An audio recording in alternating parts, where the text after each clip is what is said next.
Yes, football fans, welcome to Social Soccer. We're reacting to Arsenal's win over Paris Saint-Germain. The match has ended 2-0 and the golfing class between the two teams is absolutely huge. In previous years, we would have been speaking about this tie of, a powerful, strong Paris Saint-Germain team against probably a mediocre team, because the last time these two met, Arsenal had Mustafi playing, Carl Jenkinson was playing, Mesut Ozil, Alexis Sanchez, they were all in the starting 11 for Arsenal, and now look at it. I don't think Paris Saint-Germain's 11 gets anywhere near an Arsenal 11, a Man City 11, or a Liverpool 11. You could maybe make a case for Hakimi, the fullback, but I think Paris Saint-Germain are just miles off it these days. They just look like a bang average team. Yes, they went big. Obviously, they bought Messi, they had Mbappe, they had Neymar, Sergio Ramos. They really went for it. Never won a European title. And now looking at their 11 last night and just the way they played, they got a decent manager in Luis Enrique, but they are miles off it. Don't forget as well, last season, they lost 4-1 to Newcastle.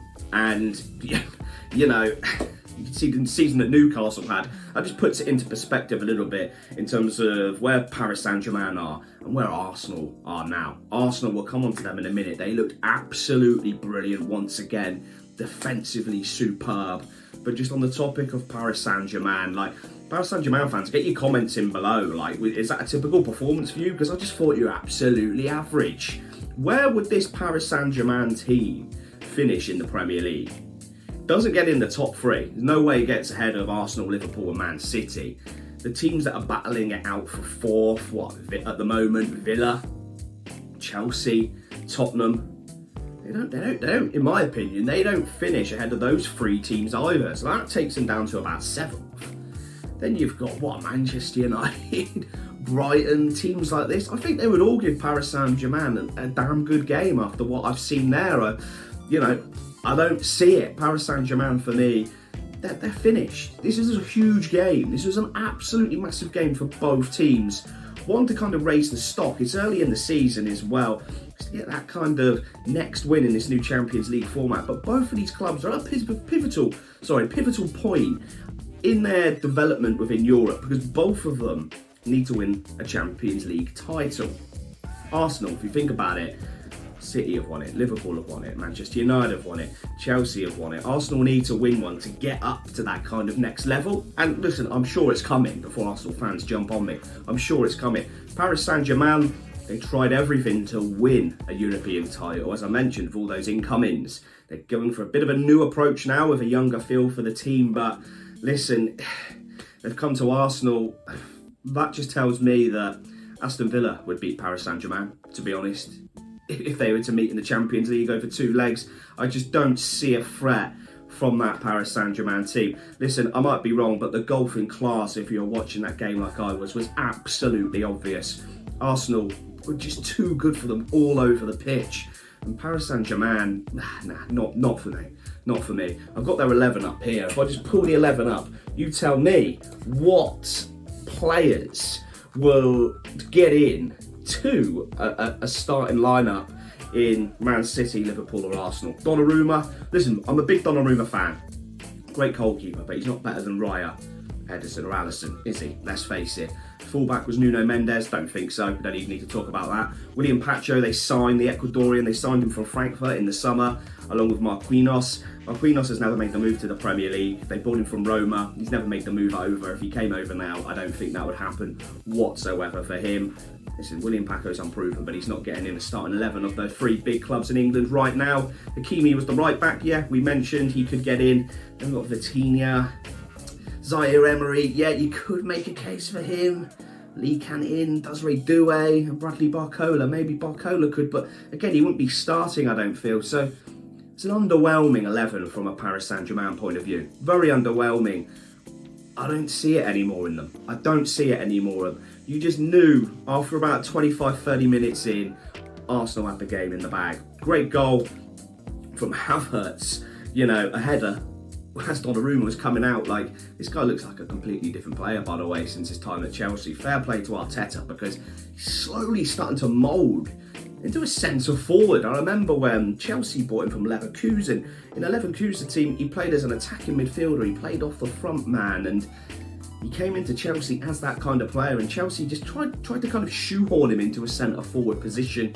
Didn't quite work, and Arteta's done it as well. I was wondering when he was signed from Chelsea where Arteta would play him. Looked like he could revert him back to a 10 or a little bit deeper, in fact, in the midfield. Tried him in a few positions, spearheading the attack now, and now he's getting his head on the end of things as well. So fair play to Havertz, and that just shows what a good manager can do. Can Enrique do this to any of these Paris Saint-Germain players? I don't think so. I don't think Paris Saint-Germain are going to be anywhere near it. And that's, you know, that's the hill I'm going to die on, I'm afraid, on this one. When we look at it as well, in terms of the possession stats, Arsenal had all the ball. There was a little spell for Paris Saint-Germain, but Arsenal just looked so comfortable once again. A lot has been spoken about in terms of their defence recently. Bringing in Calafiori and playing him at left back, getting Timber back as well. He was a right back and a centre back. He played quite a bit in terms of a central position when he was at Ajax. So you're basically bringing in two centre halves and playing them at full back as well, alongside two absolute stalwarts in Gabriel and Saliba, not breaking that partnership up either. Arteta has done wonders there. And don't forget, a few eyebrows were raised when he brought in Raya and dropped him for Ramsdale, and everybody was saying, oh, he's created himself a problem there. I don't think he has he? What a stroke that is. So in terms of a back five, you know, that Arsenal back four and Raya, that is so solid. And we've seen it a little bit with Man City as well. They played Vardiol fullback.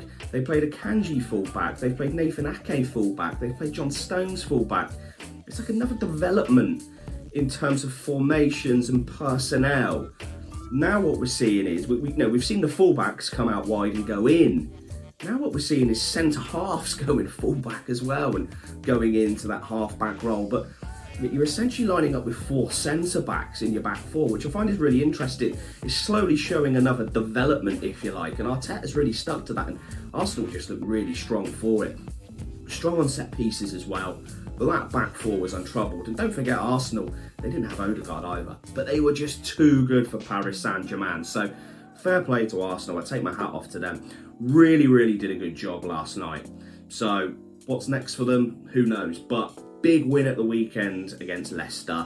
A big win now. Obviously, before that, they had a good performance against Man City. I know they conceded late on, but still would have galvanised the team. So they're really hitting some form. Unfortunately, Bournemouth will play them pretty soon. So not really looking forward to that one. But really, really big result for Arsenal. But back to Paris Saint-Germain. Like, what is next? Paris Saint-Germain fans, please get in the comments. I need to kind of know what is next for you as a team, because quietish transfer window. You bought in William Paco, you bought in Doué, you bought in Yao Neves, 3 young players, and you can see you're going in a bit of a different direction here, which fair play to you. But is this a Paris Saint-Germain team that's going to strike fear into other teams in Europe?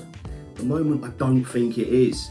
I don't think it is. I remember back when Paris Saint-Germain, they played Manchester United, and Manchester United actually won that game. I think it was a Rashford free kick or a penalty or something. It was against one of the players a few years ago now, but it was a smash and grab.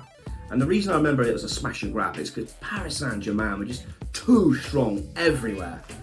Man United couldn't lay a glove on them, and they did a smash and grab job on them under Ole Gunnar Solskjaer. But that Paris Saint-Germain team was strong, it was athletic, played on the front foot, and it looked to really steamroll teams. But this one is polar opposite of that. Obviously by design, like I said, they bought in young, but I don't think it's going to do anything in Europe for some time until they get a little bit of an identity. I understand there were players out, completely understand that, but Arsenal had their captain Odegaard out.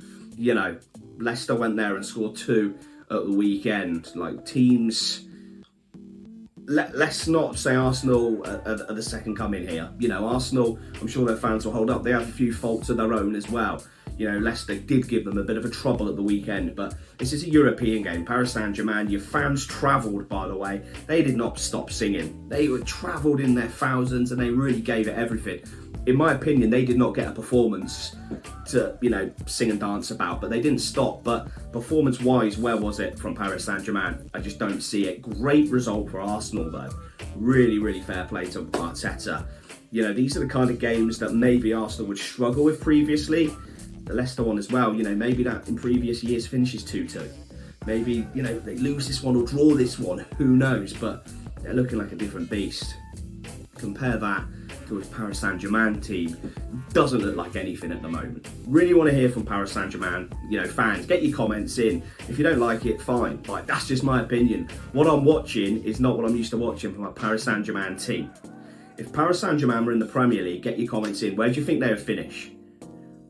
I think Bournemouth would give you a game, to be honest, PSG. I really do. I've not seen anything to worry me whatsoever. You've got good players, but you played a team that's a level up today and you didn't get anywhere near them. Great result for Arsenal. Like I said, finished 2-0.